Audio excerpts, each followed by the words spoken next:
مولاي صل وسلم دائما أبدا على حبيبك خير. Hafal Quran sudah tampil ke depan.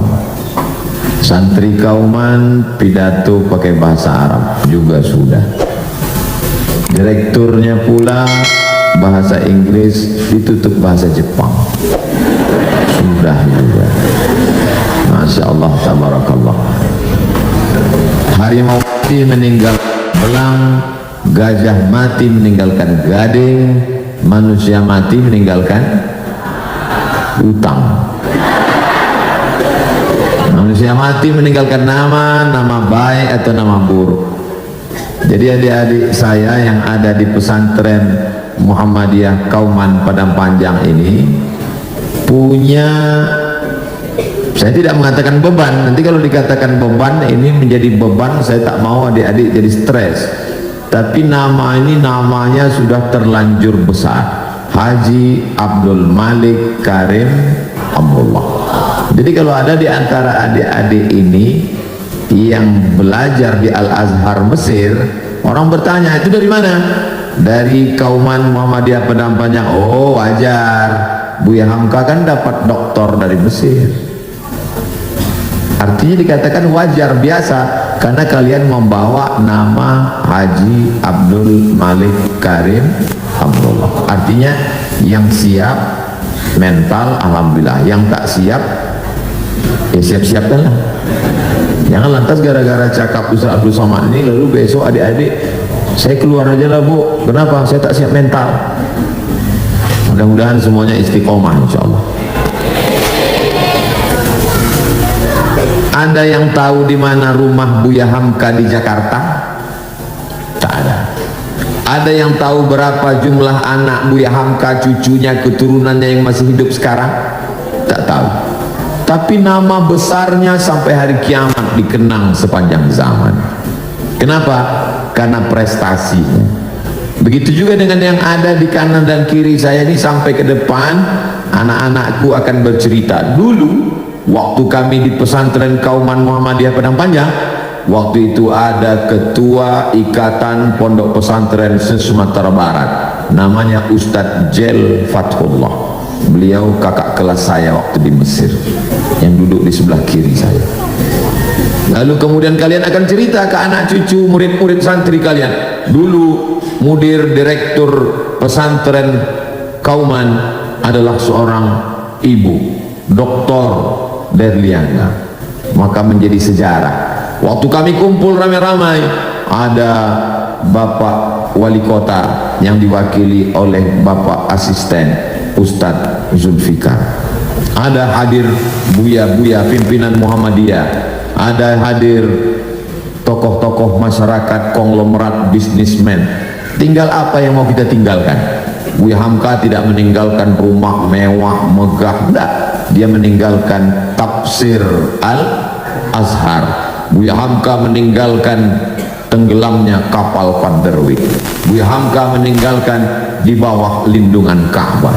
Buya Hamka meninggalkan film yang difilmkan, disinetronkan, menjadi inspirasi buat orang sampai hari ini, walaupun meninggalnya.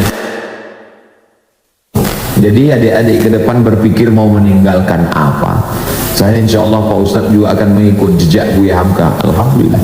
Saya Pak Ustadz tak punya ide untuk menulis, insya Allah punya ide untuk meninggalkan harta yang banyak. Amin.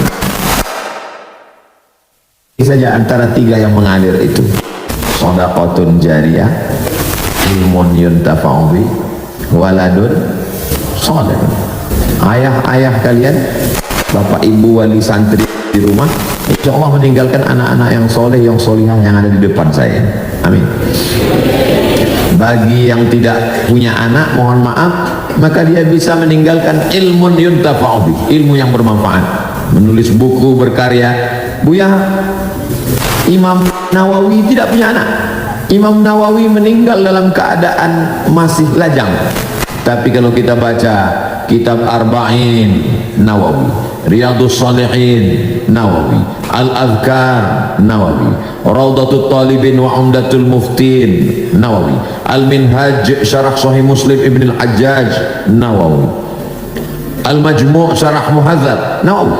Dia tak ada meninggalkan anak, tapi karya belajar kita ulumul hadis, maka kita membaca kitab Tadribur Rawi Syarah Taqrib An-Nawawi. Imam Nawawi menulis kitab Taqrib disyarah oleh Imam As-Suyuti, nama kitabnya Tadribur Rawi Syarah Taqrib An-Nawawi. Belajar kita fikih Imam Asy-Syirazi disyarah oleh Imam An-Nawawi, itulah dia Majmu' Syarah Muhadzab Lisy-Syirazi.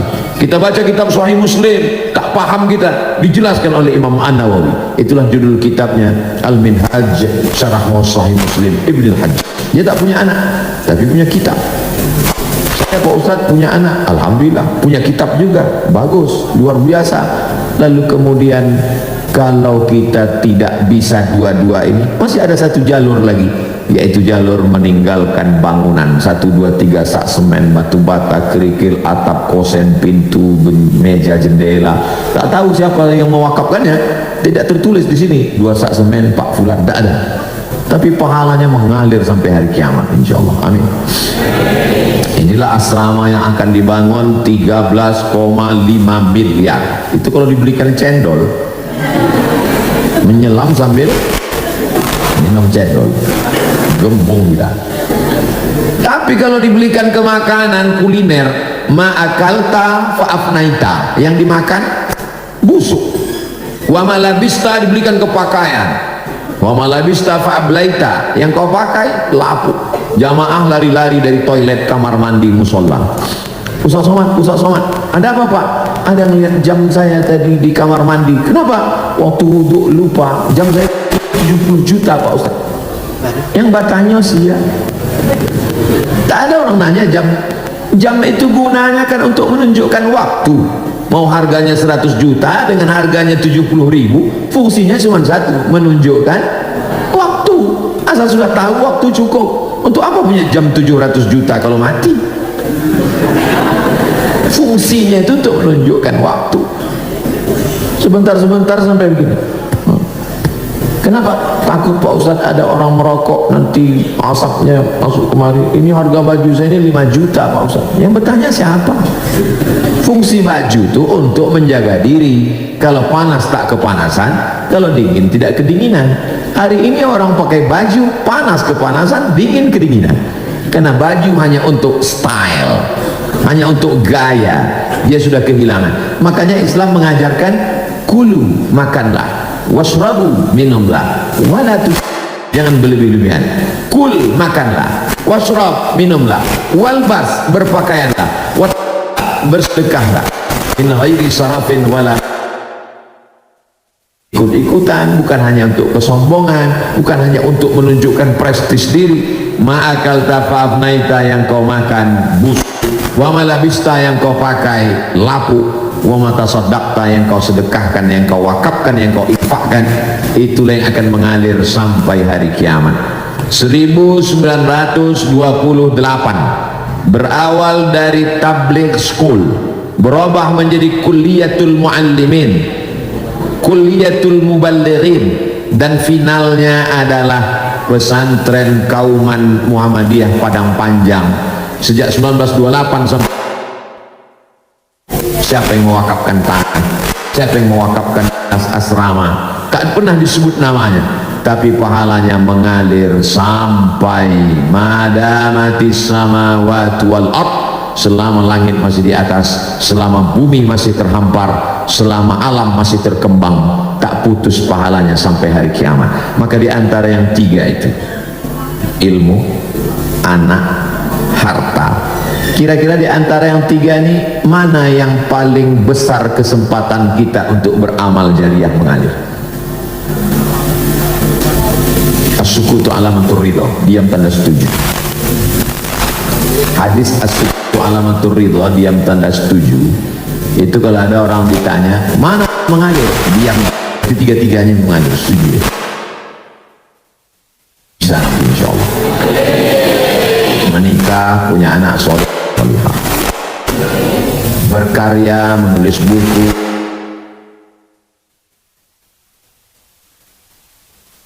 ini calon-calon bisnismen insyaallah.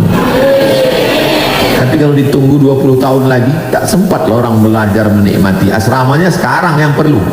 Maka kita doakan para usahawan-usahawan, orang-orang yang diberikan kelimpahan harta pada malam hari ini, dibukakan Allah pintu hati, dibukakan pintu dompetnya, sehingga selesailah asrama 13,5 miliar nih insyaallah. Nanti pas peresmian tanda tangan sama gunting pitanya, baru datang Abdul Somad sekali lagi. Adik-adik yang dimuliakan Allah Subhanahu wa ta'ala. Ada orang menganggap kalau dia susah, miskin, melarat itu ujian. Tapi kalau dia kaya, konglomerat, punya duit banyak, itu nikmat. Kalau begitu cara pikirnya kira-kira betul apa salah? Terserah dia. Kalau kita berpikir bahwa miskin, susah, melarat itu ujian, lalu kemudian kalau kaya raya banyak duit konglomerat itu nikmat, berarti Qarun itu nikmat atau laknat? Nikmat, karena Qarun kaya raya. Tapi sampai hari ini belum pernah saya jumpa jamaah ceramah kemanapun pergi, belum pernah jumpa orang Assalamualaikum Ustaz Somad, kenalkan nama saya Qarun. Kaya itu belum tentu nikmat, kaya itu bisa jadi laknat. Kenapa? Karena harta itu justru membuat lama dihisab, dihitung di hadapan Allah. Harta itu justru menjadi penghalang. Tapi dalam Islam, idza qudiyatis shalah, kalau sudah selesai melaksanakan salat, fantashiru fil ard, bertebaranlah di atas muka bumi, wabtaghu min fadlillah, carilah karunia Allah Subhanahu wa ta'ala. Man bana masjidan, siapa yang bangun masjid, manallah mithlahu baitan fil jannah, dibangunkan Allah untuknya satu tempat di surga. Kira-kira yang bisa bangun masjid itu orang kaya atau orang miskin? Orang kaya. Jadi kalau gitu yang bisa booking tempat di surga itu orang kaya atau orang miskin? Orang kaya. Kalau begitu penghuni surga itu orang kaya atau orang miskin? Tergantung. Ada juga orang miskin masuk surga, kenapa? Karena sabarnya. Ada juga orang kaya masuk surga, kenapa? Karena sabarnya. Loh, orang kaya kok kena sabar? Orang selalu menganggap sabar itu kalau rugi sabar, kalau sakit sabar, kebakaran sabar, suami dilarikan pelakor sabar mengamuk. Apa pula sabar? Ternyata sabar itu ada tingkatannya. Sabar yang paling tinggi adalah bukan sabar ketika keluarga meninggal, bukan sabar kena COVID. Sabar yang paling tinggi, dia punya uang, bisa beli rumah megah, bisa beli mobil mahal, tahannya keinginannya, dipakainya untuk menolong agama Allah. Itulah sabar yang tingkat tinggi. Duit dia ada 3 koper, kerincing semua. Duit dia ada 3 koper, dolar semuanya. Setelah dihitung 13 miliar. Bisa dia beli mobil, bisa dia beli rumah, bisa dia beli cincin emas, bisa dia beli gelang rantai.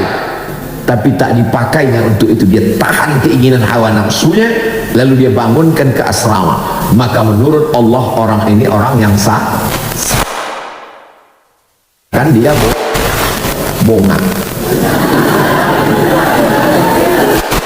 Tapi dalam pandangan Allah, yang penting ini pandangan Allah apa pandangan manusia? Pandangan Allah. Makanya dikatakan innallaha ma'as sabirin, Allah akan selalu bersama dengan orang yang sabar. Tapi sabar yang level paling bawah, walanabluwannakum bisyai'im minal khawf wal ju' wa naqsim minal amwal wal anfusi wath thamarat wa basyiris sabirin alladzina idza asabathum musibah qalu inna lillahi. Itu sabar kelas ekonomi. Semua orang bisa, semua orang sakit memang sabar. Orang sakit di rumah sakit itu kalau ditanya, Bapak sabar? Ya sabar Pak Ustadz, mau ngapain lagi? Kalau tak sabar apa? Mau ngamuk? Rupanya kalau ngamuk kita sehat. Tidak kan? Mesti sabar. Tapi ada orang yang duitnya banyak, bisa dia sabar. Mestinya dia bisa beli gelang emas. Kalau duit 1 miliar, 1 gram emas itu sekarang 1 juta, sekitar 1.100.000. Tapi karena kita udah lama kenal, 1 juta aja lah.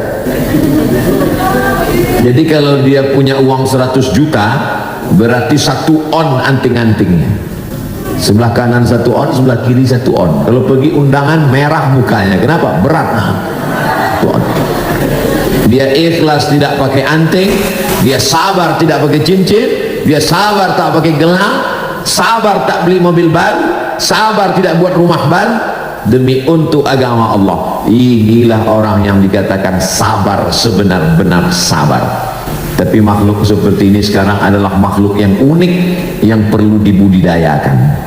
Mudah-mudahan Allah memperbanyak makhluk seperti ini di bumi Minangkabau, insyaallah. Amin ya rabbal. Pesantren besar bisa wujud seperti ini. Dulu 1928 ada orang-orang yang sabar di Pandang Panjang ini, sehingga sabar dia tanahnya dia wakafkan, sabar dia buatkan aula, sabar dia buatkan kelas. Mereka itulah yang kekal abadi sampai hari kiamat. Dibangunkan rumah yang besar, megah, mewah, cantik, meninggal ada ruang di dalam rumah itu yang siap dijadikan kuburan? Nggak ada.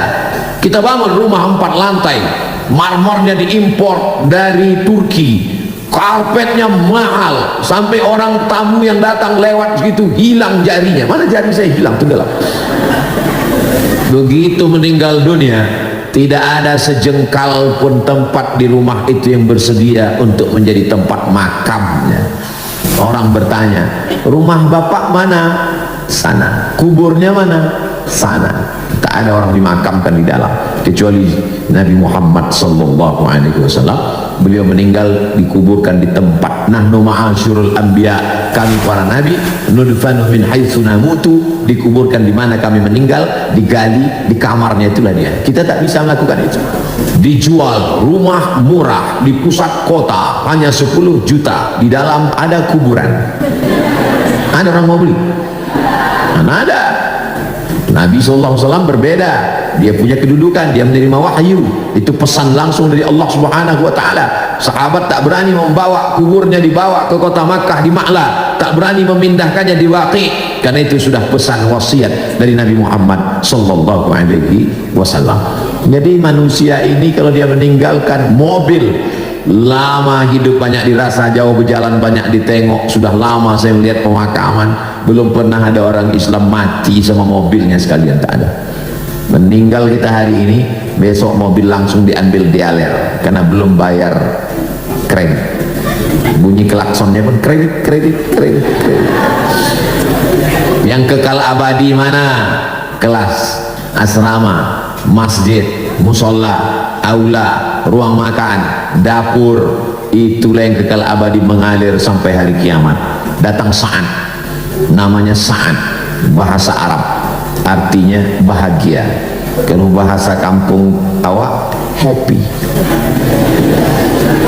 Lalu kemudian dia bertanya kepada Nabi SAW, ummi matat, mak saya meninggal, apa atasaddaqu anha, kalau saya bersedekah pahalanya sampai untuk almarhumah apa tidak? Kata Nabi, tasaddaq, bersedekahlah. Ayu sedekatu afdal, apa sedekah yang paling afdal? Saqyul ma, memberikan air minum. Air minum aja dapat pahala, apalagi brownies, berondong manis. Ayu sedekatu afdal, apa sedekah yang paling afdal? Saqyul. Maka saat langsung menggali sumur, diwakafkannya sumur.